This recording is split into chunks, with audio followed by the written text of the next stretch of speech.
Will Jared Jones and the Pittsburgh Pirates push back this afternoon versus Arizona? Will Cam Schlittler continue legendary road dominance tonight on the south side of Chicago at the White Sox? Find out now on MLB Bases Loaded.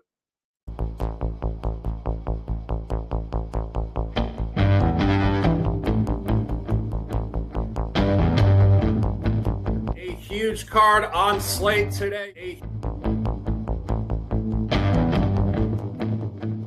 15-game card. It's us versus the bookies. Bases loaded, high noon. It's going to be a showdown. On a suddenly not so casual Friday, the buy hat is engaged.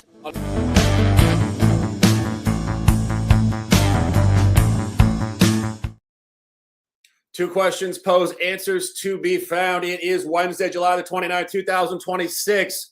MLB Bases Loaded. I'm the Shark. He is Mikey. Mike, what's going on this morning? Looking forward to afternoon baseball here with Bases Loaded. Shout out to you guys. I see professors in the house. I see our guy 21 Youngblood. JG, let's go, you guys. Turn it up, man. It is time to get after it. The best crew assembled to break down baseball for you is here. We're going to do what we do. We had some good winners yesterday. We had some tough breaks. But, man, that Texas Rangers spot was good plus money. Who saw, the couple of Seattle Mariners go out there and apparently the Dodgers can't win by 2. I was a little surprised by that outcome as well. But just a strange day yesterday in baseball. It happens. We got 16 games again today. It's the 162, baby. We are in the thralls of it. But, we're down to single-digit days till the Hall of Fame game for baseball, Shark. So, look, man, that tells me we got to roll up our sleeves. It's time to get serious because, frankly, we're running out of time to make that baseball money before we turn the calendar to football season. Yeah, when is that? August 8th or something like that? I think so. I think I saw 8 days from yesterday or something like that. Yeah, a little Ohio. We got a bunch of Ohio stuff going on in baseball today, too. I'm looking forward to that, but I'm looking forward to this card. If you guys are on the East Coast, it is just afternoon Eastern time. If you're at lunch, get in the chat and hang out with us. If you guys are on the West Coast, early morning, get your coffee and get ready to dominate. We got another 16 games on card today, guys. A lot of business to be discussed on a suddenly not so casual Wednesday, the final Wednesday of July 2026. Let's get down to business and let's go straight to the streets of Miami. First game on the card, first pitch in roughly 5 minutes. Philadelphia at Miami, Luzardo at Gusto. Game 3 of this series. Phillies having dropped the previous 2 games, both by 1 run. Marlins trying to clean up the sweep this afternoon, Mike. Can the Phillies push back? I don't know about that here. Yesterday, kind of late news there was that they took Schwarber out of the lineup. There's some injury issues going on there. He's still maybe questionable and not confirmed for the lineup today that I saw earlier this morning. Let me just double check that be the case here. Yeah, he's still out of the lineup. And so issues be gone here. Bryce Harper's even saying, yeah, we need some help. And rumor was that they were scouting Skubal, trying to get some moves out there at the deadline. They're going to need to do something if they're going to make that push that we know they're going to win the World Series. So now they got to figure out a way to get there. I'm going to take a Bryson Stott RBI. It's plus 165. A couple things going on. Look, they got shut out 1-0 yesterday. What a boring, I would have been pissed if I was at that game. They come off with a leadoff homer and then there's nothing else done the rest of the game. So I like a Bryson Stott RBI. He's a 232 in the Gusto business out there, home and road situation. I think he's going to figure out a way to go out there and crack a run through the finish line here. I'm not so sure about Philly coming back and getting the win. I don't want to fade Luzardo, though. I like the strikeout prop for Luzardo as well. So I'll go over 7.5 strikeouts. I'm sorry, over 6.5 strikeouts. And I'll take the Stott RBI in the spot here to kick the card off. Yeah, I like the props in this game better than I like the actual handicap. Just a tough game in general. I think one of the problems here is Miami did lose 12 or 13 games leading into this series. And we always talk about this. When teams have elongated streaks, either wins or losses, when they go the other direction, they don't really pull back to the streak. So Miami can absolutely cluster northward here. In terms of the actual matchup, Luzardo is 2-0 against the Marlins this year. Of course, divisional baseball, a lot of data here. He likes to shove. He pitched for this team for a period of time. It's clearly revenge game every time he plays against this team. He is 1-0 in this stadium this year did catch a 7-2 win. Also a matinee, which I think helps for this handicap on a Sunday in May against Chris Paddock, who, of course, has moved on, no longer pitching for the Marlins. But key point in that, he was minus 143 on the road, minus 170 here. So do a little line functionality with me here. You win in this stadium, minus 140. Now your favorite heavier. So books actually expect a repeat. I think Luzardo will pitch well. Gusto's a bit of a gas can here. Campaign one with the Marlins, pitched for the Astros last year. He did take a 7-0 loss. His only start against the Phillies this year. Road start at the bank in mid-June. I would lean towards the Phillies. Don't love paying 1.7 to 1 at 12:10. 3 minutes from now, Mike. It's going to get grimy in the South Beach area here this afternoon. It's going to be one of those quick games. I think 2 hours and out. If you guys are paying for tickets, get your alcohol's worth, I swear, because this is going to be a fast one. It might be a boring game as well. I think the Phillies win, Mike, with a couple props. We will leave it at that. Mike, any final comments or keep you moving? Yeah, I'm in no rush for these afternoon games. You know, we talk about this all the time when it comes to capping our card. It's like, and I've said this, it goes back to the shows I've done at 5 and 6 o'clock. You know, we get those afternoon games in there, those earlier start games. There are anomalies on the schedule. And one of the things that, you know, Shark and I'll talk about when we break these games down is why is this game starting at this time? It's just weird outlier stuff. And not that a 12 p.m. Wednesday game is an outlier situation. It's just not in a rush. I want to have fun. I'm going to put some money on it. I gave my winnable subscribers a same game parlay and a couple of ways to attack the player prop game in this thing. It's just like, yeah, it's there. I'm going to have money on it. I want to stack this money up and let it fly, but you won't see me running with my ass on fire to make sure I get something in for some of these spots out there. I'll say this, Luzardo, he is 9-0 in his last 9 road starts, and they are winning by margin of 3 runs a game. So not a terrible spot, Shark, but kind of feel a little bit of the same factor with this next game. Talk to us. Yeah, no, you're absolutely right. These early starts can be enigmatic, to use yet another great word on this show. Mike, we're just full of them. Yes, Word of the day? Oscillating, enigmatic. You know, we're just a dictionary. Don't forget Confluence. We threw Confluence out there the other day. I mean, come on. If you aren't cashing tickets or learning about baseball, at least you're improving your vocabulary with this show. Come on. Anyway, it's about to go off. 1 minute counting down to first pitch in Miami. I think Philadelphia will win the game. It's overpriced, but if you guys want to gamble, get the Phillies on your card, and let's keep it moving. Next game on the card, Mike, as you're saying, great stuff, I think, here at 12:35 in Pittsburgh, PNC Park, in the Three Rivers City. Going to be a beautiful afternoon in the Philly region, or excuse me, the Pittsburgh region this afternoon. Eddie Rodriguez at Jared Jones. Final game of the year between these teams. One series out in the desert. This is the final game. Jared Jones looking quite good, Mike. I think the Pirates might push back here. What do you think? Yeah, I can get there with you on this one. You know, pull up the old cash flow and line split tools. Like a lot of people are forecasting that the demise of Eduardo Rodriguez is impending here. I don't necessarily. I think it's bad juju to expect a player particularly to regress. And now I guess I'll probably talk both sides of my mouth with the game later on here. I don't like to put those vibes into the ether. So I get it though. Spin rate and control are problematic for this guy. And on the flip side of things here with Jared Jones, yeah, he looks pretty strong. You know, the problem I have is bullpen advantage Arizona. The lefty righty matchups advantage Arizona. I just have a tough time here. Arizona puts themselves in an under role, and that's a problem situation for me as well. Now, I will say the under does have some legs to it. So you look at the Diamondbacks, 10-0 to the under if they allowed more than 6 runs the previous game. So it should be a bounce back spot for this Pirates team for the Arizona's defense to kind of shut her down. And Rodriguez should be the guy to do it. But that's where I kind of still hear some of the prognosticators out there talking about these peripheral numbers and how it does impact the cap to the game. So I like the under 8.5. I like the fact that it's an afternoon start, but I'm going to lean to the Pirates. You know, I'm going to lean to Jared Jones in this case here. I know Erod with the sample size, he's looking pretty strong. I still can't resist the urge to back the Pirates here, especially in a small favorite role, simply because those bats have come together and they're starting to get it going at the right time. So we saw a ton of runs yesterday. Arizona almost coughed that lead up too, for what it's worth. Big 6-0 lead, comes back, ties it up, takes multiple extra inning facets to get that thing done. You got 55% of the bets, but only 42% of the cash on the Pirates. I'll lean to the under 8.5 in this game. It's a plus 105 price tag too here. I think that's a little contrarian play for an afternoon baseball game. Yeah, I've had the hat for this series all 3 games. Guys, it's game 3. We're not going away from it. The buy hat is engaged. Take Pittsburgh 1235. Get that on your ticket right now. It's a great spot, Mike. You're leading me into it. Great data here. Eddie Rodriguez is just too hot. He's 6-0 on the road outside of the division. And I tried to fade him on Friday at Washington. He caught a 3-2 win. Was he great? No. 7 hits, 3 walks, and 6 innings pitched, approaching a 1.5 whip. He's flirting with it. This is not going to sustain today, and it really is a great spot to buy Jared Jones. Jared Jones is 0-3 last 3 at home, 0-2 in July.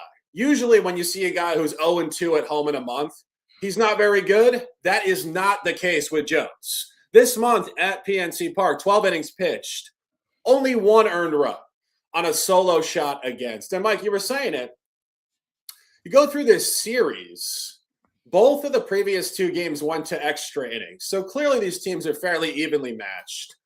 I think last night late was a bit of a telltale sign of what we're going to see this afternoon. The Pittsburgh Bats were actually getting shut out through, I believe, 7 innings against Brandon Pfaadt. They exploded for 3 runs late, and then a home run against Sewell in the 9th, a blown save, eventually losing the game in the 12th. But nonetheless, Bats have awakened.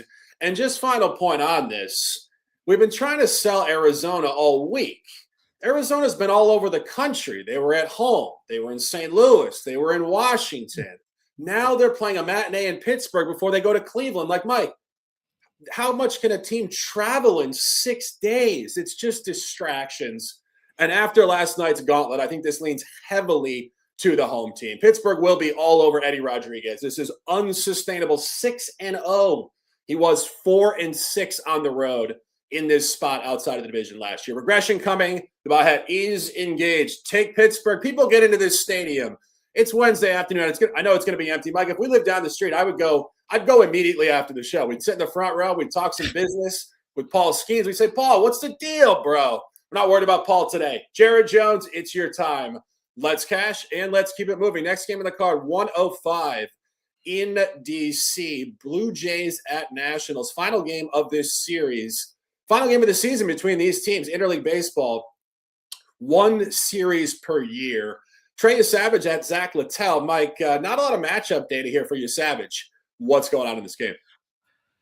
You know, I'll tell you, just full disclosure, I read a stat yesterday, and it was like the 2 worst piles of shit in baseball were yesterday and then today with Savage here. So, frankly, it had to do with walks, control, command. Like it was a roll-up stat that talked quite a bit about, you know, some of these spots. And I said to myself, man, the next time I see Savage on the bump, I'm going to fade his ass. And so it turns out it's today.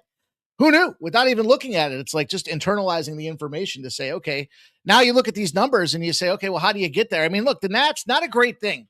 You know, if they give up 5 or more runs the previous game, they do tend to struggle in that following spot, 0-10. So it's not pretty.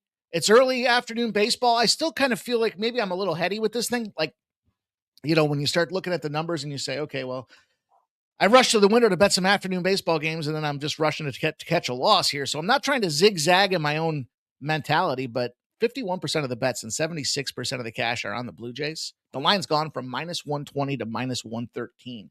So it does become a concern for me. And I thought the best way to attack this, take the bullpens out of the equation. Just take the Washington Nationals in the first 5. It's even money spot. And the thing about Littell, if you look at his numbers overall on what he's kind of his recent campaign, if you will, I'm okay with what I'm seeing out there. I mean, you know, his 5.07 ERA at home does suck, but look, he only gave up 1 earned run the last time. That was against that Diamondbacks team. He gave up 1 against the New York Yankees. He gave up 1 against the Pittsburgh. I mean, the guy's fine at home. And that's where he is today against a pile of, what do you want to call it? Dog shit. And he's Savage here. So I'll take the Washington Nationals first 5. Take that bullpen out of the equation. Give me the even money Washington Nats first 5. Yeah, I mean, this is definitely not Savage material here at this point for this guy. And we've detailed this now for weeks. I mean, this guy came out of the minors last year all the way to the World Series. He's clearly fatigued. He's 0-4 this month. His only road start in recent history at the National League was also a matinee. It looks like Saturday 7-11 at San Diego. He didn't make it out of the second inning. 1 2/3 innings pitched, 7 walks, 4 earned runs. And that's the problem. The league is catching on to this guy. They know what he's throwing. They know his sequencing. It's a chess match, hitter versus pitcher. They know what he is going to deliver. So when they know, they cannot swing at off-speed pitches outside of the zone. And you're going to see a lot of walks. My official play in this game, guys, if you want to bet this is not a big play for me, but I'm going to give you guys a take in this game. Take the over. I think it correlates to what we're saying about Wsox here. 8-7 at San Diego. I think you're going to see a lot of runs here. Not only that, Lytle, very interesting stuff here. This guy used to pitch in the American League East with the Rays. So I'm going through this morning. He actually pitched well against Toronto when he pitched for the Rays. I asked myself, is that the Rays? It's the pitching whisperers. They really help these guys out. I think it is, because last year, Lytle, before signing with the Nats in the offseason, did pitch late season for the Cincinnati Reds and face Toronto and get absolutely rocked in a 13-9 final in which he gave up 4 home runs in the game. Mike, I'm going to throw it back to you for a second. I know you probably haven't handicapped this, but I know you are the home run prop dude. Do they tee off on this guy for a couple of home runs this afternoon? I do like Washington Nationals team total first 5 overs. So, I can get there. Well, last year, Vladdy Guerrero took Lytle deep. I was actually thinking Guerrero might get off this season-long hangover tour and take him deep this afternoon. Also, Varsho, I believe Barger got him. Bunch of different guys got it. I actually see multiple home runs here for Toronto this afternoon. Any thoughts? I just can't get there. I just can't see Toronto's bats doing what they did again today. And guys like Oak. So first of all, you got favorable, if there was favorable pitching conditions, 12 miles an hour coming in shuts that ball down. So any of those guys that like to pitch to, pop fly hitters out there are going to struggle to kind of find a way. And then you look at it. So nobody on the Nationals team has seen Wsox. And your best hitters, George Springer's only got 154 against the guy. Alejandro Kirk and Varsho are the 2 guys to certainly be concerned with, right? But one guy's a fucking catcher. He's got 7 at-bats and 3 hits. So I'm not concerned about that. The other guy's the center fielder in Varsho. That guy's down 6 in the order, and he's only going to probably see, maybe he sees twice. I'd be concerned about the total in this game for me. But like I said, I think the advantage lies with Lytle. And having that previous experience against these guys means he's got a playbook on these hitters. Okamoto, that's the guy I would look for. Okamoto's son. I saw a great tweet the other day about that guy. I told you guys he was going to go yardstick. He did that. And he's got no experience against Lytle. So, hey, 0 for 0. That O might have to go. It's going to be an O somewhere, but it's not going to necessarily be in the home run column. So we'll see how it plays out. Yeah, no, I think ultimately over in this game, best luck. Both pitchers could struggle, and we will keep it moving. Next game on the card, going game 1 in Queens this afternoon. Braves at Mets. Anthony, AJ, I'm not even sure the guy's name, Smith Shawver on the bump at Sean Manaea. Mike, we tried to cap this game last night. There was rain in the city. I was actually watching some videos, some people hanging out in New York. It looked like a beautiful summer night, little rain. Not for baseball. People in the speakeasies having a little whiskey, some red wine. Now you got to come for baseball. We're getting Smith Shawver here coming off the injury list, and Manaea in start 2 against Atlanta. Mike, I'm kind of just daydreaming about New York City in a rainstorm, but what's going on in this game? I'll say something, man. Talk about vibes. That's a great town to be at when it comes, like the little small towns there, the little boroughs that have the, or not even boroughs, but the little townships there that have the outdoor bars. You'll walk down the street and all of a sudden, boom, there's like 3 little shitty metal tables outside and uncomfortable chairs as hell, but pulling up a pint and enjoying the afternoon or the evening is not a bad way to spend your time. I'm a Philly guy. I think the city's a lot cleaner, very similar, but cleaner. Now, LeBron James, you're going to fly a helicopter to Philadelphia. So I don't know why he doesn't want to live in the PHL, but that's a different story for a different day. This is actually the matchup that got rescheduled from yesterday is going to be game 2. So kind of they screwed up the rain this week here. I don't know if they're cloud seeding or what the case is here, but we had that Reds game. We were all fired up for that thing. That thing got all gummed up. Now we got this Mets game, and we had ourselves a situation with, I thought it was going to be a great matchup in Sale versus Scott, but that got pushed to this evening's game. So now we've got Smith Shawver. Guy's out of Texas. You talk about it. This guy's he's a youngin'. He's coming in here off the IL as well. So I don't know what we're going to see from this guy. I would be inclined to take over in this first game. I take over in this first game and under in the second game, simply because I think the matchup is conducive to it in the second game. We saw a shitload of runs 2 nights ago in that Atlanta Mets game. The Mets blew it late. Or I'm sorry, the Atlanta Braves blew it late. I think they come back with firing on runs early, and I don't like this price for either of these pitchers. I would say, go over, then go under. Zigzag, baby. Zigazag. Hey. I agree. I think this is an over. I don't love the game. This is just really kind of speculation. It's just classic game one of a doubleheader, kind of unplanned. There's not going to be a lot of fans in this stadium. You talk about these summer afternoons. This is going to be one of the smallest crowds you'll ever see at Citi Field. And Monet could be distracted. Smith Shawver hasn't pitched in a while. He's coming off the injury list. He didn't look great last year either. Really tough game, guys. Go to the game for $10 in New York. It's a rare sight. You had to pay about $10,000 to get into the NBA Finals at Madison Square Garden to sit up in the roof. You can probably sit in the front row at Citi Field for like $50. Fun baseball, garbage baseball to cap. We will keep it moving. Next game on the card, 110 in Detroit. Orioles at Tigers. Big dog stuff this afternoon at Comerica. Trevor Rogers on the bump against Tarek Skubal. Mike, when you handicap contemporary American League Baseball, lefty versus lefty matchups rarely get better than this. I'm excited for this one. What do you think of this matchup? Yeah, I can't wait to fade Skubal in this spot here. And everyone's going to be like, what? It's Skubal. What? Look, probably his last game in Detroit. He's not scheduled to start again until after the trade deadline. So let's go Philly, man. Make a big splash, boys. You got LeBron. The news is all warmed up. They're primed up for the takeover of the 215. So let's go, baby. But that's a personal preference here. I'll tell you what, though. To me, I always wonder with these pitchers, right? What kind of guy are they in the locker room? Skubal. He can't get run support. Gives up, he goes out, puts his 11. Is he just Hollywood and everyone can't stand it?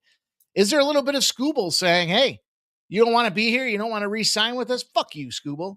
And for that reason, I'll take a shot with Baltimore here at a price tag that's favorable. Now I get it. It's Skubal. So, we don't need to talk about this guy's, he's a world beater. We know that he can go out there, and he came back in record time from the injury.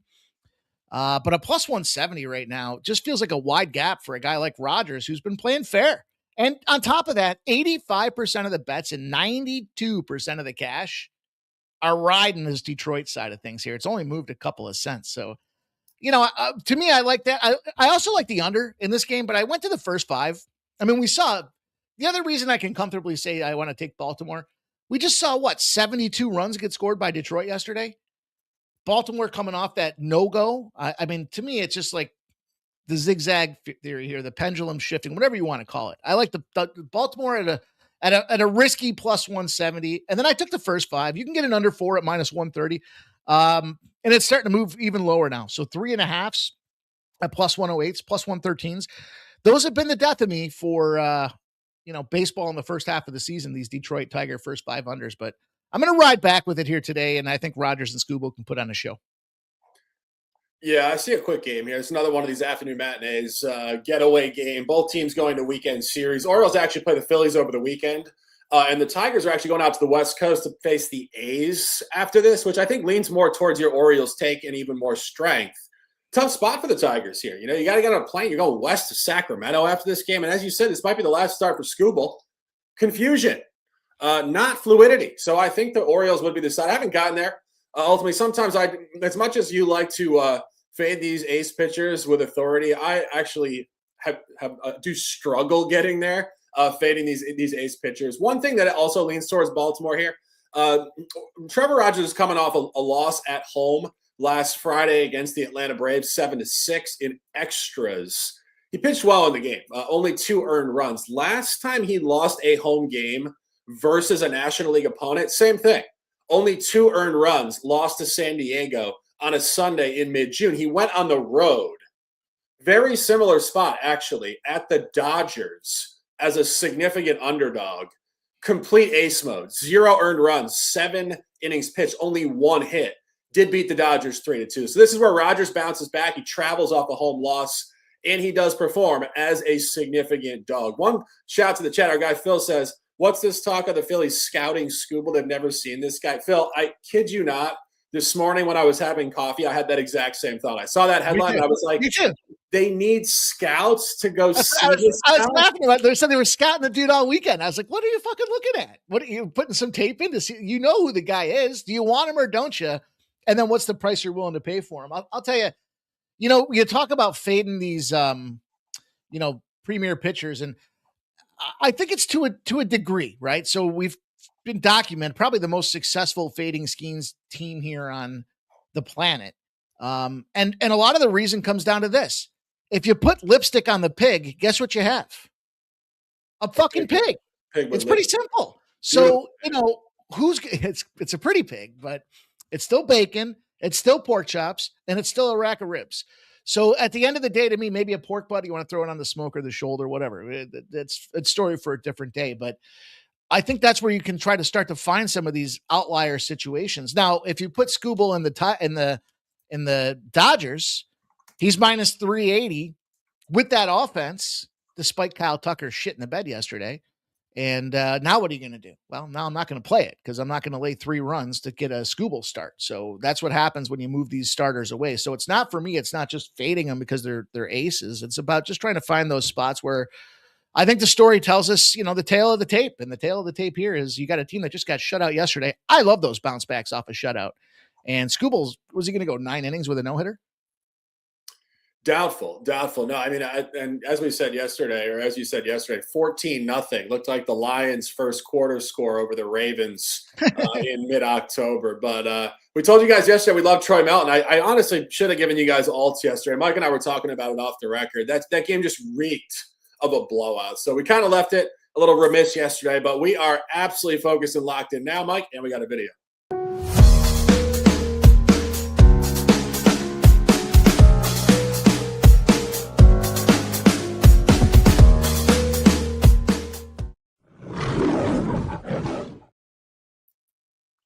Appreciation is appreciated, guys. If you haven't dropped a like on the video, please do it right now. It helps to spread the content across the internet. We appreciate it immensely, and let's keep the show moving. Next game on the card, more afternoon baseball, 3:45 in San Francisco. Brewers-Giants closing up a series here. Shane Drohan at Logan Webb. Also, I believe the final game of the season between these teams. Mike, you called it last night. You said the bounce back was coming. It was Logan Henderson. The guy shoved. It was a total blowout. Can the Brewers do it again this afternoon? Yeah, I'll add to that, man. Appreciate you guys that do take the time to smash the thumbs up button. Whether you're watching us live, you're catching us on the replay, we're constantly trying to strive to give you guys a better viewing experience. And frankly, I'm excited about the things to come. Wait till you guys see we've got a brilliant new graphics package we're trying to fire out there. We've got a bunch of fun things happening in the world of the sports betting universe here. We got great shows on deck for you guys as well. So if you haven't done so, again, we just ask you guys, take a quick second, give us a thumbs up button, show some love and support, and we'll keep firing it up for you guys here. I'm trying to get a couple of quick bets in here. I realized I got an early win bonus, so I want to take advantage of that. And my bad. I should have done this beforehand. I didn't realize that one started at 1 p.m. But let's go. We got ourselves some action here. Look, I gave you guys the Brewers yesterday. That was my favorite spot on the card. I know you talked about it too, Shark, and it was a terrific bounce back situation. And I think it goes to be said that the same thing states today here. Brewers against righties and these low totals are an absolute wagon this year. They've cashed 12 in a row. They're 15-2 on the season. Ain't going to stop, won't stop. Not back in Logan Webb in this spot here. I probably think it's another under like we had yesterday, but I'm on the Brewers. I think it's a great money value play. A lot of guys will talk to you about value. We've said it before. There's no value in losing. Oh, this team, they're a top 5 and I can still get them at plus 600 to win the whole season. And I'll take the futures bet. I don't define, I can get you a plus 600 and 1 RBI prop today. So no, or a home run prop. So no, I don't see value in losing, but I think that in the case with Drohan and Webb, they're pricing this down because the Brewers are on the road and the Webb has that, what do you want to call it? Prestige to his name, the je ne sais quoi of Logan Webb that makes me want to puke. So I'll take the Milwaukee Brewers. Let's go. Yeah, I agree. And, just on that comment about value, when you hear value in sports betting, it's usually people telling you they have a losing wager that they find to be kind of sexy from a price standpoint. It's like a bad thing that your wife is buying at a yard sale and she just sees this thing she's going to put on the shelf for 7 to 8 years and not touch, but spend $200 on. Value is not a good word. It really isn't. It's an incredibly fraudulent word if we're being honest. Winners don't want value. They want winners. And, Mike, I agree. This is a winner this afternoon. I have the Brewers as well. And you talk about this je ne sais quoi with Logan Webb. I know you live in upstate New York by the Canadian border, a little Francais here. Logan Webb, not speaking French, no fluidity on Wednesdays at home. Very spot-specific stuff. 2 home starts this year out by the Bay, both as an underdog, both out of the division, and both on Wednesday. 7-0 loss to the Yankees and Max Fried. The Yankees were laying the same line, minus 125. And recently against Dylan Cease was laying minus 120. 10-0 Blue Jays. Dylan Cease almost threw a perfect game. And that really brings me to the final point of this handicap. San Francisco Giants just don't hit the baseball.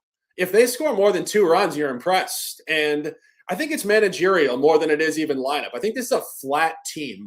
When I was watching the first series of the year as a Yankee fan, it was actually Yankees playing out at San Francisco, as I mentioned, Max Fried beating Logan Webb. But they hired this manager from college baseball. And I was thinking about this before. When does it ever work to hire a college coach and plug him into professional sports? It just never works. You got Nick Saban with the Dolphins. You got guys going to the NBA from college. Billy Donovan, he just got fired from the Bull. It just never, ever works. So what in God's name were the San Francisco Giants thinking hiring this manager out of college baseball? I have no idea. Not only the guy looks like Robbie Ray. For anybody who's watched the Dodgers or the Giants, manager and Robbie Ray look like brothers. He has no motivation. I'm getting a little long-winded on it, but it's just so bad to hire college managers and expect them to be able to really coach professional players. That all being said, the Brewers are a great spot. Shane Drohan was on the receiving end of that blowout win at home, 16-2 against the Giants in the previous series against Landon Roop. Drohan will shove. Webb does struggle in this spot. Great spot this afternoon. Take the Brewers and let's cash. Keeping it moving down the line. More afternoon baseball, 4:10 in San Diego. Rockies-Padres game 2. Gabriel Hughes it looks like Griffin Canning, maybe to be determined. I'm not sure. Different books have different numbers here, Mike. Funky little 2-game series here, actually. This is the last game of the series. What's going on here? Yeah, how about this, man? I was over on my friend Sharpie Betts show yesterday doing a little hitting props out there. What a glorious spot, man. I texted him this morning. I was like, how could he not romanticize about baseball? Down in the game, find a way to come back, and out comes Xander Bogaerts, plus 205 to get an RBI. And one click of the wrist, one flick of the bat, whatever the case may be. Nice little plus 205. And they win the game on top of that here. So that being said, I'm going to back Hughes and fade the Padres in this case. And again, it's another little, plus money price tag. I'm not one of those guys that beats my chest and says, oh, I fade him every single time. And look at, no, but I think you have to do it where the situation makes sense. And if you look at what's going on with Hughes here, just a couple starts in baseball right now. What's he got? 4 or 5 starts now. And so the jury's going to come back on this guy, but dude's got a sub-3 ERA and he pitches at Coors. Come on. That game was supposed to go under yesterday. What shocked me? Colorado exploding on offense. And look, at the end of the day, off a tight loss, these teams that do find themselves in game 2s bounce back if they've got totals under 9. So to me, it's one of those grind them out, take the plus money spots where you can here. Wednesdays, by the way, game 2, dogs off a loss, 27-12 in the bounce back spot this past season of baseball. So I think there's some meat on this bone, man. I think we can go out there and feast a little bit with a nice plus money Colorado Rockies plus 135s, plus 140s. Sign me up, man. Fade away on these Padres. Griffin gas canning if he has an opener, and then I don't care who's in there at this point. Make sure you take action. I agree. I mean, I think today is the day I have to just draw the line and order a Rockies hat. How do I not have a Rockies hat to put? The spots are rare, but this is one of them, Mike. I completely agree. I think the Rockies win this game by at least 2 runs, if I'm being honest. I think it's a great spot. You know, when I introed the game, I said this is a 2-game series. When I was looking at it before, I thought to myself, we rarely ever see 2-game series anymore. So this is really just kind of an in and out.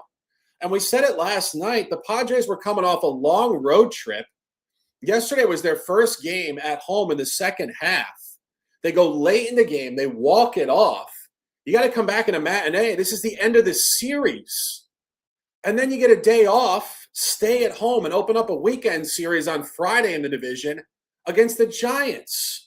So this, for me, is just your ultra trap game. And the books do agree. This is the 6th game this year at home for San Diego against the Rockies. The lines have been minus 180, minus 178, minus 168, minus 225, minus 230, and this is minus 136. This is by far the shortest line the Padres have laid at home all year in this spot. And, Mike, this is this guy, Gabriel Hughes. You're talking about him. I mispronounced his name about a week and a half ago. I will never do that again. I was doing a little research before. This guy was a top 10 pick for the Rockies 4 years ago out of Gonzaga. He's one of these young horses. He's 6'4", he's 240, he throws gas. Not only that, he's got a brain on his shoulders. He graduated from Gonzaga in 3 years, and he's trying to go to med school. Mike, you know who this reminded me of? You're probably not going to get this, but this guy's mother's from Belize, too. There's another pitcher in Major League Baseball who is from Central America, who went to med school himself and has parents as doctors. He used to pitch for the Marlins. He pitches for the Twins now. Can you get him? Taj Bradley? Pablo Lopez. I was going to follow it up. I thought you were going to say Tommy Boy when you said a lot of guys go to school for 7 years. Yeah, they're called doctors. Yeah, but, I mean, you talk about you got a guy who's a top 10 pick for being a great pitcher. This guy's really smart. I mean, he's got a head on his shoulders. I think he's going to be totally in control. And final point on this, gas canning here is in full gas canning form. His last 2 home starts, he hasn't made it past the 5th inning. He looked okay early season. This is clearly just this guy fatiguing mid-season. He's 30 years old, doesn't have a big body or a big arm. And this guy Hughes in his only road game almost beat the Dodgers heads up. Only 3 earned runs in 6 innings pitched. This is really an elite level handicap. I think this is a terrible spot for the Padres. 2 quick games off a road trip, in and out. We rarely even get these 2-game series anymore, Mike. I mean, can you remember the last time we saw a 2-game series this season? Yeah, like really weird. So I think this leans towards the dog 100%. Take the Rockies and let's cash. Keeping it moving down the line here. Night baseball. First game in the evening slate, 6:40 in Tampa Bay. Rangers-Rays at the Trop. Mackenzie Gore at Casey Legumina. Looks like maybe an opener for Seymour. Not entirely sure what's going on, Mike. What's going on here? We're going right back to Texas, baby. That's what's going on here. We cashed him yesterday. What a glorious damn. I was doing something. And I looked down and I was like, oh, it's 1-0. Cool. Stay cool. We've been here before. Big dog. And then that's 2-0. They 4-1. I'm like, woo, we're going to get this money home. And I think we get it home again today. You know, for all fairness, there's some good numbers on both sides of this equation, you know, so you kind of got to look at the story on both sides, right? At home against lefties on a total over a 7, the Rays are 14-0. So check the box. Now, when you look at that number, is it worth paying? I mean, look what you got to pay to get involved in the Tampa business. Minus 150. They just came off a loss. Now, I'll talk to you about the compression effect here, indexing these teams. I told you guys yesterday, I talked to Shark the other day. I was coming back from picking up a pie, and I'm like, dude, I think I'm going to look and see how many games the Rays are going to lose here going into the next 6 weeks. And then flip side of that, we got a big dog yesterday. Today, we got the Rangers in a 14-0 spot. If they struck out more than 9 times, they're winning those follow-up games by almost 3 runs per game. It's 2.7 runs per game. That's developing margin on those sides as well. So, yeah, listen, Gore becomes the question mark for me. I don't care so much about Lagaminas or whatever his name is. Probably a terrific lager. I don't drink it. I'm a straight vodka guy, although I started mixing into some of them spiked seltzers myself. But I'll take Mackenzie Gore. I'll take the shot with this guy. And, the Rangers have been firing. They had a really tight series against Seattle. They played Atlanta really hard. I think this is a good opportunity. Get out of the fucking way, Tampa Bay. Gonna get run over today. Yeah, I could see it. And that's Lagunitas Brewing Lagunitas. Company. Some great beers, actually. I'm trying to think what their good ones are. They got little something Maximus IPA. Great beers, guys. Good brewery out there. But Mike, I agree. I think Mackenzie Gore could shove here. I don't love the game. I will definitely be leaning on that side as well. Texas for Mike, and we will keep it moving. Next game on the card, 7:10 in Cincinnati.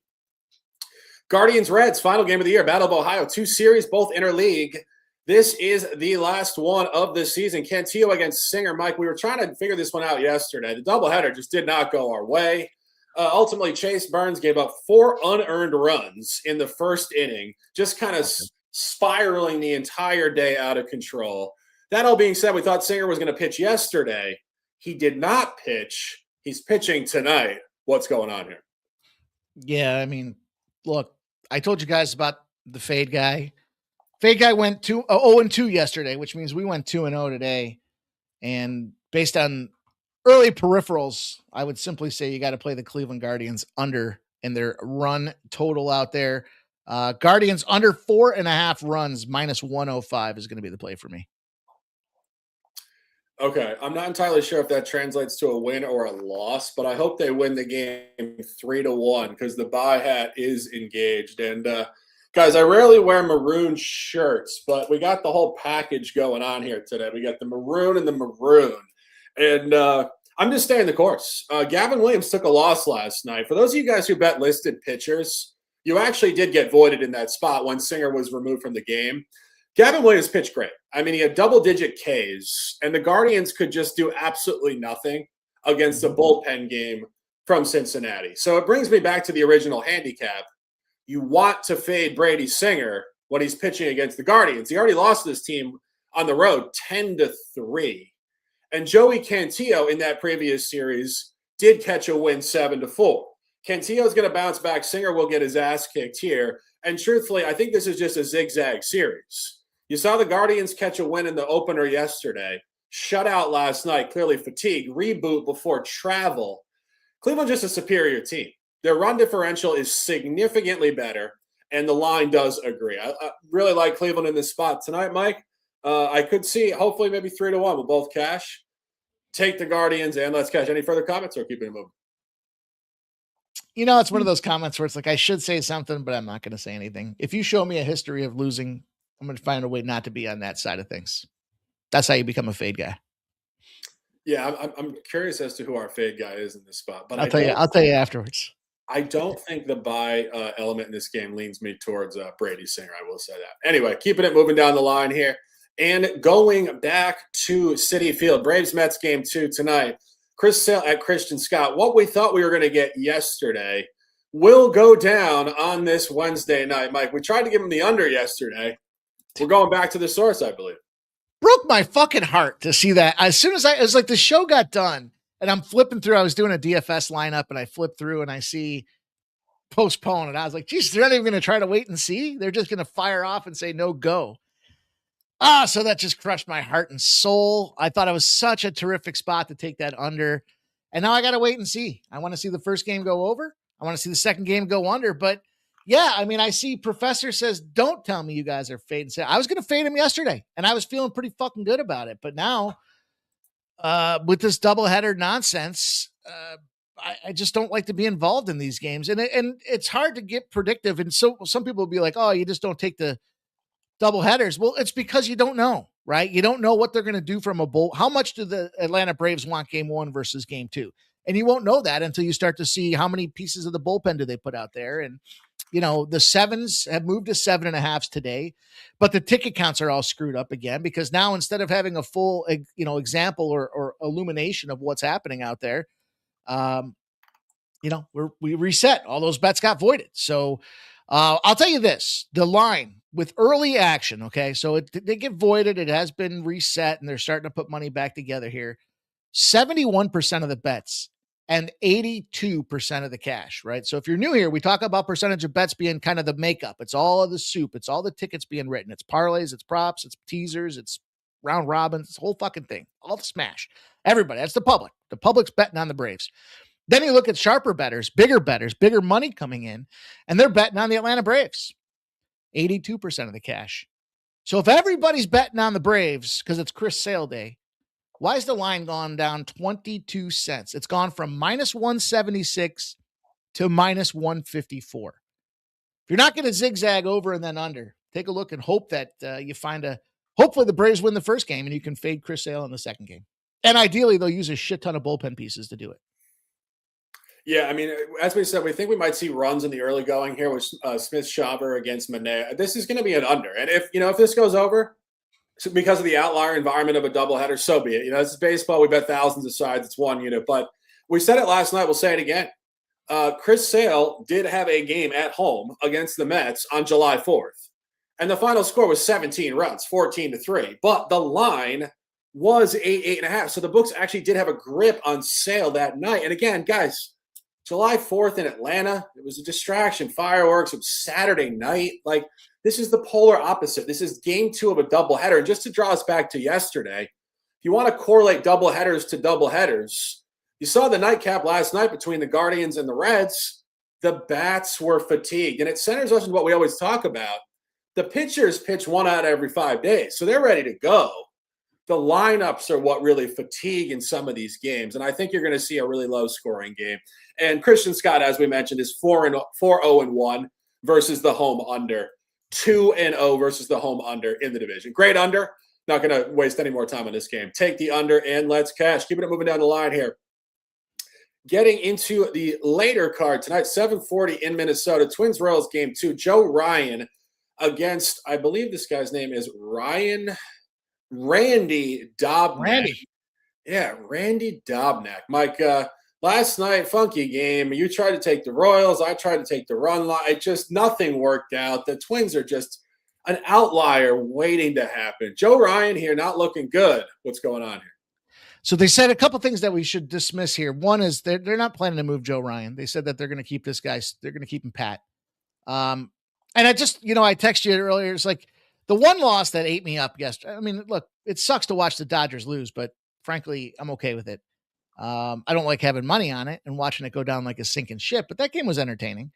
Freddie Freeman for an RBI. What a fucking disgrace that guy was. Was it the 4th inning? He's got bases loaded and he just pop flies. And it's like, dude, but I told you guys, when you're laying run lines on teams, run line and odds, run line in general, can the team go out there and win by multiple runs? That's not Minnesota.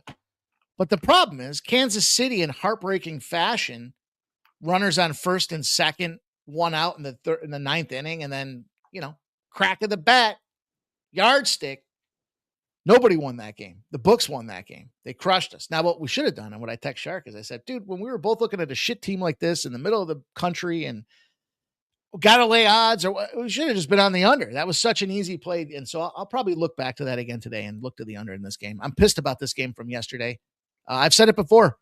I hate losses more than I like wins. I'll quote 2 for the money. And there's a difference. And in this spot here, I just got so mad at that game yesterday. I was mad at myself for not being in on that under, especially AL Central teams. We've talked about the unders in those spots as well. Like, what the fuck? I look at the under in this game. I'll probably take Dubnik again because fuck Joe Ryan. Yeah, I mean, I honestly don't need to watch movies to know that about myself either. I absolutely hate losing far more than I like winning. Winning is just the status quo. It's what we do. If we lose, I mean, I expect to win every single wager. And especially with baseball, you get outlier in some of these variant spots. It's very frustrating. Mike, I mean, I was snapshotting you some screenshots before. The under we had yesterday, I don't know what the hell we were doing. We just missed it. But that being said, this is a tough game for me. I think Joe Ryan is very polarized in this environment tonight. He's either going to really lock it in. He's coming off a break. I give him a couple extra days off because of some sort of arm fatigue. He looked terrible in his last start. I've been talking about this guy every day. He pitches. He's a dog. He's a competitor. So competitors usually do bounce back more than kind of the average Joes. But this guy, Randy Dobnak here, did used to pitch for the Twins, Mike. So little revenge game potentially. Oh. And this guy Dobnak seems to be catching real sketchy wins on the road for the Royals. It's kind of like Luinder Avila. All these real scrappy Royals pitchers just kind of hanging on for a fledgling team and lineup. Too many words for a crap game. I honestly could see it go either way. I could see Joe Ryan locking it in a blowout or Dobnak revenging his old team. Tough game, guys. There's better games. And the next game is far better. Also 7:40, center of the country, involving this division, but certainly not divisional baseball. White Sox hosting the New York Yankees tonight at 7:40 at Wrigley Field. Game 3 of this series, Cam Schlittler at Davis Martin. Mike, this is truly a game I am not only excited to bet, but watch. Should be a big dog special tonight. What's going on here? Dude, I could not believe how many people had to. I mean, the arguments that I was having throughout the day with people, it wasn't even a debate. It was just, how are you going to take the Yankees? I was like, how are you going to take the White Sox? What are we doing here? You get the Yankees at that price tag. Stop overthinking it. The first game of the series was the spot they should win. Now, look, this is a battle right now, and something to be said about the Yankee pinstripes mesmerizing you, right? When they come out there on the bump, and you've got Cam Schlittler as one of those guys to do it. So I really like this spot for Cammy. I gave a parlay earlier today on Winnable to the subscribers over there for a Luzardo strikeouts coupled with a Schlittler strikeout spot. I really like the Schlittler strikeout spot. I think this is a really great opportunity for you to get involved in the okay business with these guys.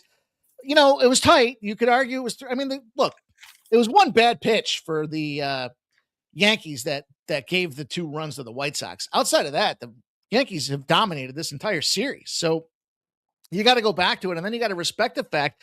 Now it is 7.5 of plus money, so that does concern me all the time. But they just the Yankees off a win, kicked the shit out of this division. So got to run back to it here. You know, Colson Montgomery and Munetaka Murakami. Okay, sure, those guys can go yardstick, but nobody else is hitting this guy. Chicago's got the 7th highest strikeout rate against righties on the season. And so outside of those 2 outliers, and don't forget, now Murakami had a huge bobblehead day, one of the best I've ever seen, but he was dealing with back injury coming back into this thing. So the White Sox off a 1-loss run, you know, you're winning 62% of the time if you fade them. Just fade them in general, you're winning 67% of the time. The White Sox, or the Yankees rather, off a road win against the AL Central. That's the spot I gave you guys yesterday.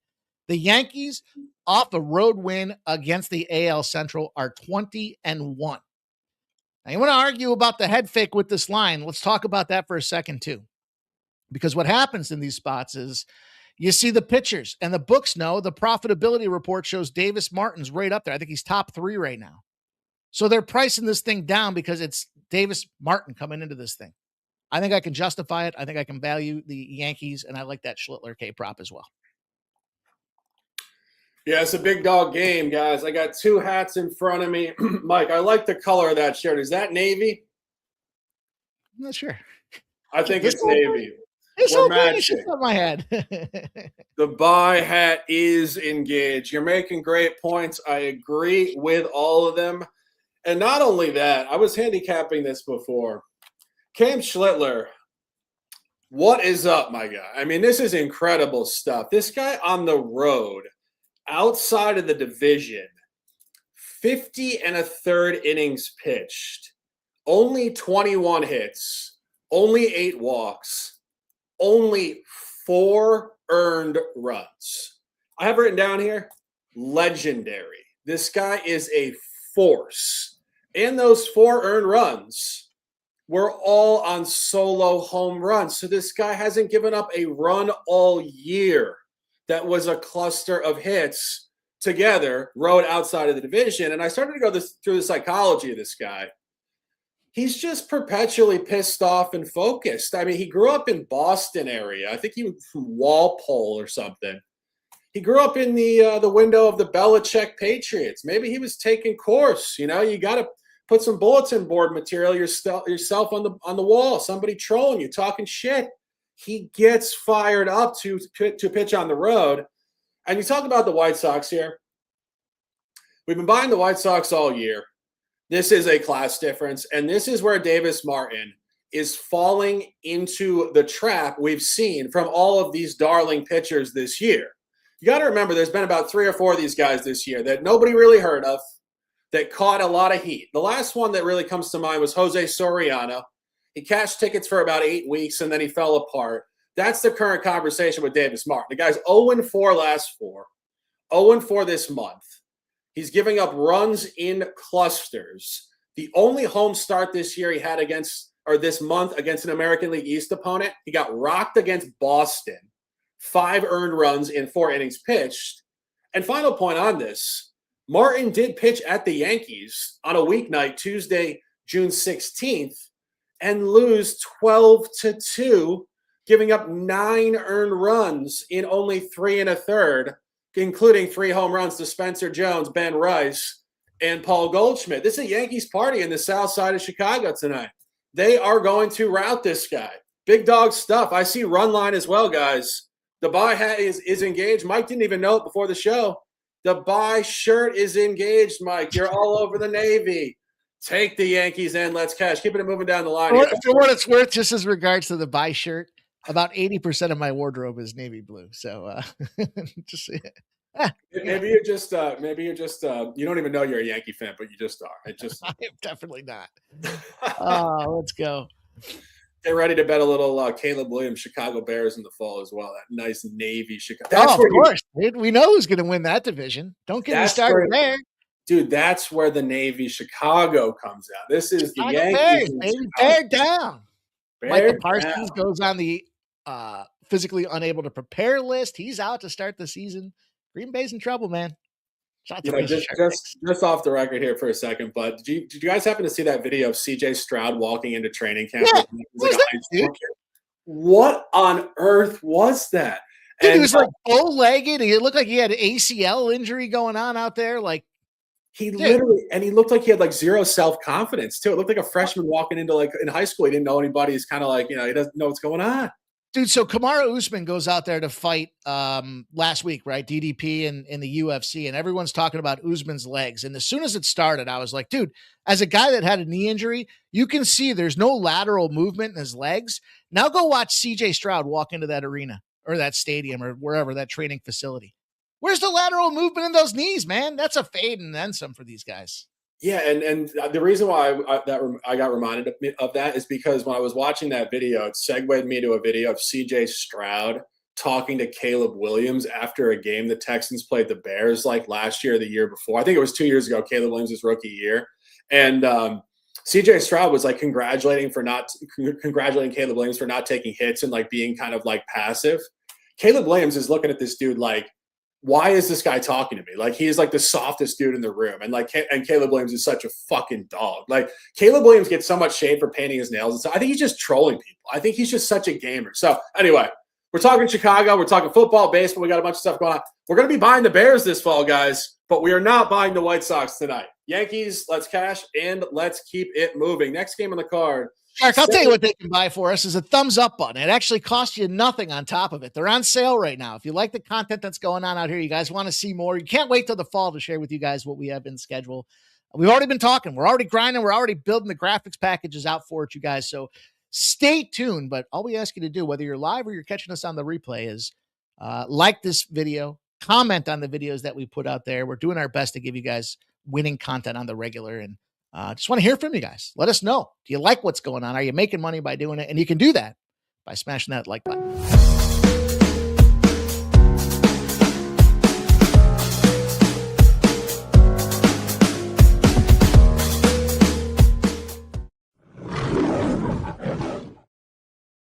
If you guys haven't clicked the like, this is your chance to backdoor the show. You missed it before. Heat check it. Hit the button right now.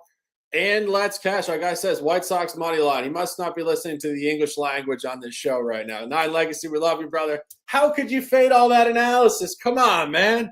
Anyway, let's keep it moving down the line. More Chicago baseball. Next game, Cubs at Cardinals, 7:45 in St. Louis. Boyd at May. Mike, we had a lot on the White Sox game. I personally don't have much on this one. What do you think? This is a very, very tricky spot. And I'll tell you why. Couple things. Boyd's been on fire, right? Cubs have been performing for this guy, and they're telling the story, man. Then you got the flip side of things here is the Cardinals, and I told you I think they're due for regression. I kind of faded my own thought and breakdown with these guys. I'm not going to do it here, though. I'm going to take a look at. I get it. We talk all the time about just because a team's due or a team's facing a sweep doesn't mean that they don't get swept, right? And that certainly is the circumstance here. Prime time, especially the Cubs have been playing really great at night. They've won 4 in a row in those spots. Matty Boyd's 4-0 against a weaker team, if you will. But hey, Dustin May whispers, stand up, unite, man. Avoiding the sweep at home for what it's worth in the last 5 years, 326 and 260. Okay. It's 586 games. But what you need to know about that is it's winning at a 56% rate and it's generated almost 61 units of profit. So this number's moved a little bit against the Cardinals here. Game 3, avoiding getting swept as well. 21 years. How about this, man? 21 years in this model, 62.5% winning. I'm going to go with Dustin May and the Cardinals. Fuck the Cubs in this spot.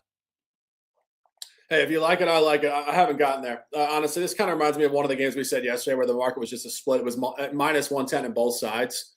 It was actually the Marlins game yesterday. Phillies, Marlins, both teams were open at the same number, minus 110. It's the same thing. Current line, 110, 110. So for me, it's a pick 'em, but I do agree May is due to bounce back. Boyd is a little too hot. He's won like 7 straight games. Definitely a bit of a market cap. I might get there this afternoon. Have not really gotten there in any officiality at this point. Mike likes the Cardinals, and we will keep it moving. 3 late night games tonight. 9:38, going back to Angels Stadium in Anaheim. Astros Angels, game 3 of this series. Grayson Rodriguez on the home bump versus Hayden Wesnecky. Talk about pitchers coming across here. This guy used to pitch for the Cubs, actually. Nice little segue. Rodriguez looking awful at home. Mike, what's going on here? Yeah, this is the old fade guy special of the day. I mean, look, there's no way this game stays under the total. These two pitchers should go out there and get roasted like a bunch of marshmallows at the campfire, but I don't disagree with it. I just don't want to get involved in the Angels here. You know, I said this before. Fuck Mike Trout into perpetuity here. I mean, the reality is for this guy, for all the reasons I talked about, showing up in Eagles games in the winter and his Angels hat or his Phillies hat, all right, dude, you had a chance. We wanted you. You signed the big contract to be obscure in middle of fuck off land with the California Angels here, but Anaheim Angels. But look, I think Houston finds a way again to continue to stomp. 79% of the bets, 81% of the cash agree. The line went from plus 105 on the Angels to plus 120. That's a pretty big move out there. And Rodriguez is probably the primary culprit with this 8.54 ERA. So never like to get a guy like Wisniewski here who, you know, frankly, we don't have shit on this guy, right? I mean, what's he going to do for us out there? He's been in the league for a couple of years now. But he is a Texas prodigy. And so recognize that he's comfortable. He tried out for the Yankees. He got the call. He couldn't figure it out. He's back at home in Texas where he belongs. And I think Houston goes out there and does what they should be doing. And that is winning this game, probably by margin on top of it, but I'll just take the minus 127 for the Houston Astros. Yeah, I agree. We're going back to it. We got Navy hat 1, Navy hat 2. The buy hat is engaged. I think you could see margin develop in this game. Talk about Wesnecky. As I said, he used to pitch for the Cubs. He's coming off a start, obviously pitching for the Astros at Milwaukee, and he did not look very good. But key point, Cubs, Milwaukee, same division. So the Brewers knew what this guy was throwing. So let that be really kind of anecdotal out the window here. His only start this year in the division road was a game at Seattle on a weeknight against Logan Gilbert. He was in complete control. 7 innings pitched, only 3 hits, 0 walks, 82 pitches. The guy could have thrown 9 innings, no problem. He did not need to be limited to 7 innings, if we're being honest. Only 2 earned runs on a home run. So this is where he performs great. Road in the division. And if you look at Grayson Rodriguez wants absolutely nothing to do with Angel Stadium. When this guy takes the home bump, he gets absolutely rocked. He already lost against Houston once. He labored in the game, did not make it through 6, and now the line is heavier. I said it yesterday. There's 3 teams you want to fade in the American League: Royals, Angels, and Athletics. The Royals scrapped it a little bit last night, but truthfully, I think of the 3, the Royals probably have the most buy element in them. Two worst teams in the American League, Angels and Athletics. You want to fade them tonight. Take the Astros and let's cash. Next game on the card, more late night baseball. Speaking of the Athletics, again, we're going back to Sutter Health Park in Sacramento. Reds Athletics, Patrick Sandoval at Jacob Lopez. Mike, last night the Red Sox really let us down. The bats have been flat in this stadium, very surprisingly, to be honest. Do they explode tonight? I couldn't figure this one out. I gave out a prop yesterday. I thought it was looking pretty good too. I thought, Durbin there in the position he was at to smack this thing and get the home run for us. And man, couldn't have been any more wrong about that one. Good thing is you can only be wrong once, but it was a plus 850. So if I got to be wrong, at least it was an 850. 10.5 tells you there should be runs, but we're just not seeing them. I mean, has Boston peaked? Have they gotten to that market cap? 85% of the bets, 93% of the cash on the Red Sox. It's moved 2 cents. Went from minus 142 to minus 144. So is this where you want to back them? Bounce back spot after what they did yesterday out there. The Athletics, for what it's worth, we talked about this the other day. They do bust up lefties. I mean, they're winning at a 54% rate over the last 8 years. And you might say, well, it's not really enough of an edge, but it's profitable because you're taking them at plus money. You're up 43 units in those spots out there. And for that reason, I could see myself getting in the business a little bit here. I mean, it's not my favorite spot on the card. It's a late night situation. We'll have to see how the card evolves, but I don't want to be in that spot where probably the most public play of the day happens to be on this Sandoval cat. Guess what?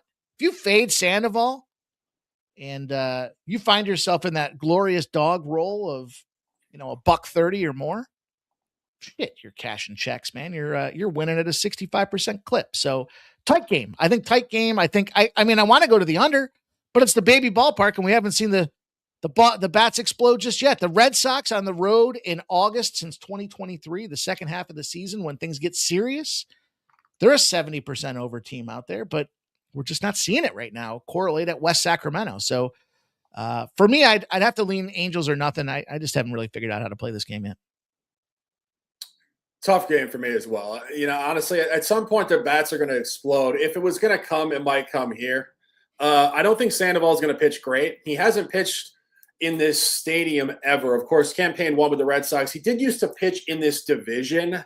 He pitched with the Angels for the first, I believe, 4 or 5 seasons of his career. Hasn't faced the Athletics. I just looked it up since September 1st, 2023. The Athletics at that point in time were not playing in the stadium. They were still in Oakland at the Oakland Coliseum. So this is a very unique environment here. This guy Lopez is very sketchy. If I had to give a side here, and I might get there later, I think this pitching matchup probably does lean towards more runs. I think Sandoval will struggle. I think Lopez will struggle. The line's high. It's 10.5. It was 9.5 the previous 2 games. So I think the books are agreeing. I think the over is the best look in this game, guys. Get ready for runs, and let's keep it moving. Final game of the card, 10-10 out west. That is, of course, 7-10 in Los Angeles, Dodger Stadium. Mariners-Dodgers game 2, Hancock at Lauer. Mike, last night, the Dodgers came home off the long trip and took a loss. Will they bounce back tonight? Yes. And I hate it because is it square? Is it that situational spot that we talk about where it's like you're gonna lay a $1.56 on these guys? Maybe I'll get to the -1. I still think this is probably another tight game, but I'll say it from the get-go, man. I've been championing Lauer since getting as a Dodger. When everybody else was shitting on this guy, I was like, you know what? The Dodgers aren't stupid. I mean, they got a ton of money to spend, but they're bringing this dude in for a reason.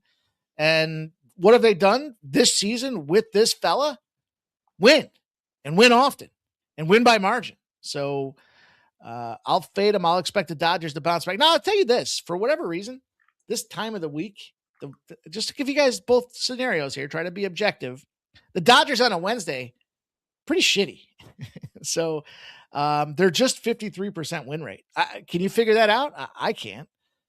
Especially if the last game went over, that fading them on a Wednesday moves to 62%. But I don't think so. I mean, Emerson, good looking fella, maybe the first 5 under in this case too here, but Eric Lauer, man, you give him a total of 8.5 or more.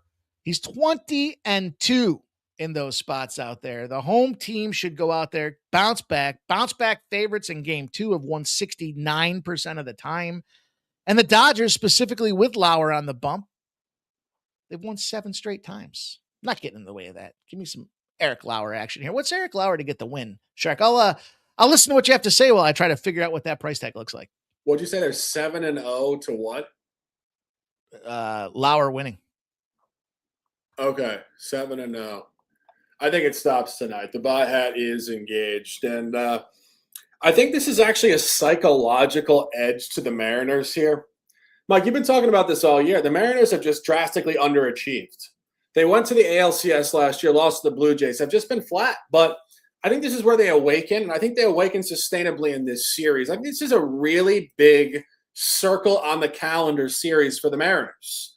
They're playing the champs. They actually probably say to themselves, I'm sure there was a bit of a conversation at some point, if we had just gotten through the Blue Jays last year, we would have actually faced off against this team in the World Series. So for them, it's a bit of a recreation of what could have happened last October. You saw it last night. Luis Castillo gets the dub. And, truthfully on that, I failed to mention it last night or yesterday during the show, but leading into yesterday's game, the Dodgers were actually 12-0 versus Seattle in the previous 12 games. Just complete, utter domination. So when that ends, like we said with the Red Sox losing streak and other winning streak and other things, it's not an auto bounce back. Seattle's due to regress northward in this matchup. And if you look at the Dodgers, since the beginning of June, they are 0-7 at home versus American League opponents versus the run line. And that's where I'm getting here. I'm getting it +1.5. I posted on X. You can get it on Kalshi right around -130. The Dodgers are just not beating American League teams by margin. They beat the Rays 3 straight games, all by 1 run. And then Friday, June 19th through Sunday, June 21st, they lost 2 out of 3 to Baltimore and did regress downward throughout the series. I think the Dodgers a little market capped here. I think Hancock will pitch well, and I think Lauer is a little capped. They got +1.5, Mike, so the Dodgers could win the game, but I do think it's going to be a really tight one. Any final thoughts on that, or are we going best bets? Let's go best bets, baby. It's that time of the year. It's that time of the show. It's that time of the day. Philly's putting the work in on Gusto right now. Let's go.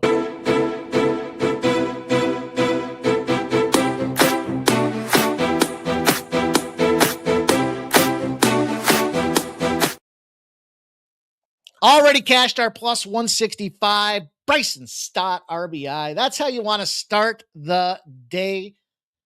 What do you say? I give you guys a couple best bets on top of that thing here.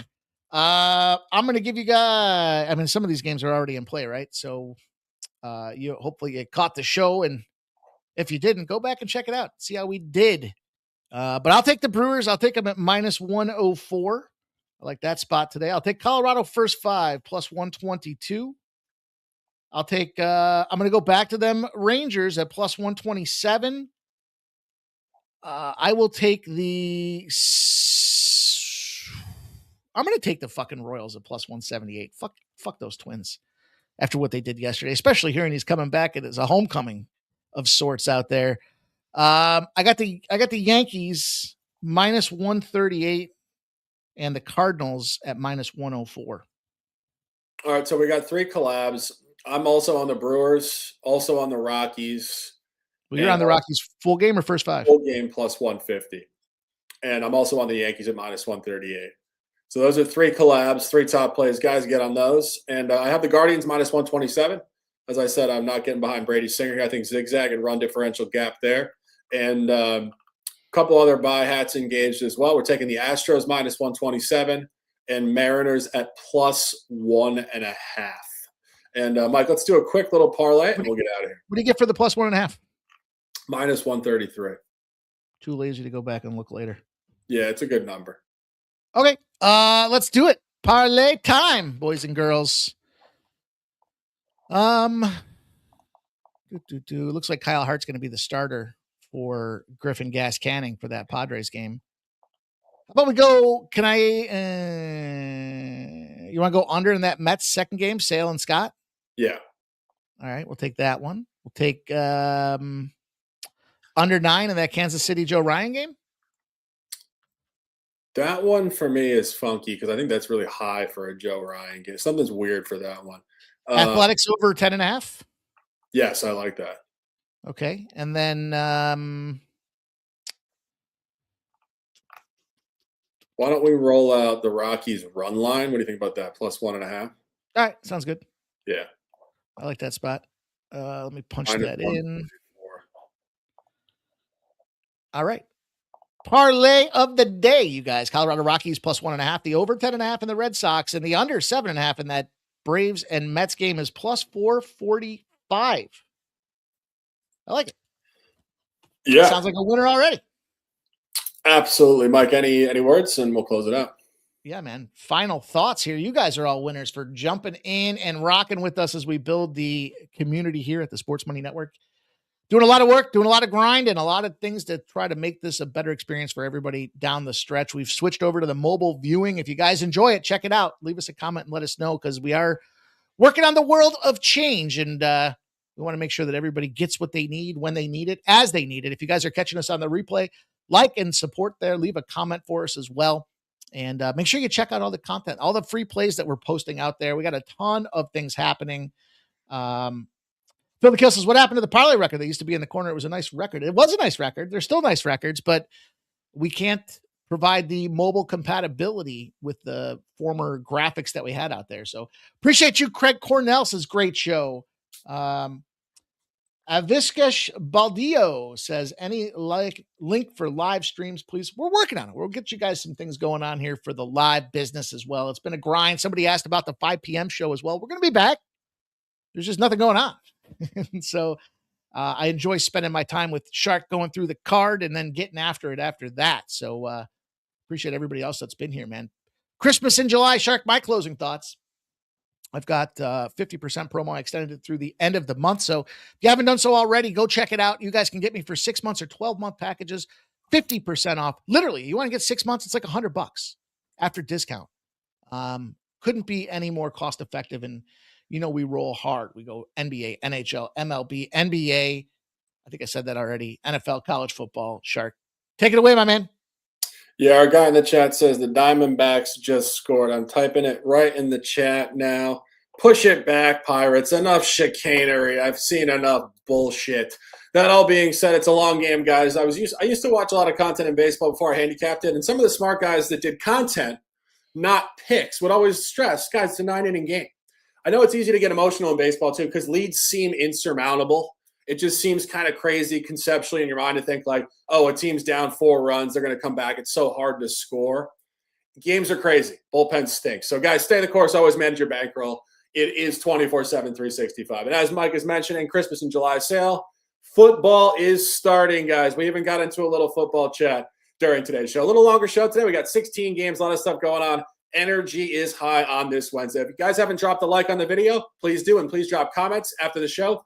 Under the video, we will interact with you guys throughout the day. Let's cash these tickets. Let's dominate. And we will see you guys tomorrow for a small getaway card on Thursday. That is it for this one. MLB Bases Loaded, the Wednesday edition, July the 29th, 2026. For Mike, I'm the Shark. Stay fast, stay strong, stay disciplined, and let's dominate.